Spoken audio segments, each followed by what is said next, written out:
નમસ્કાર, આપ જોઈ રહ્યા છો પાટનગર નેટવર્ક ન્યૂઝ. આપની સાથે હું છું મોનિકા. બુલેટિનની શરૂઆત કરીએ મહત્વના સમાચારથી.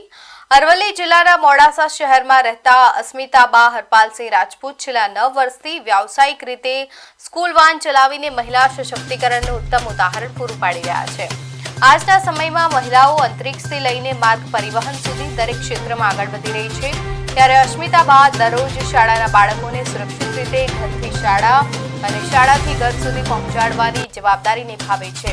પતિ અને પરિવારના સંપૂર્ણ સહયોગથી આ ક્ષેત્રમાં સફળતા મેળવનાર અસ્મિતાબા પોતાના પરિવારને આર્થિક મદદ કરવાની સાથે સમાજમાં એક સકારાત્મક સંદેશ આપી રહ્યા છે. સુરક્ષિત ડ્રાઇવિંગ દ્વારા વાલીઓ અને બાળકોનો વિશ્વાસ જીતનારા અસ્મિતાબા આજે અન્ય મહિલાઓ માટે પણ આત્મવિશ્વાસ અને મહેનતનું પ્રેરણારૂપ ઉદાહરણ બન્યા છે.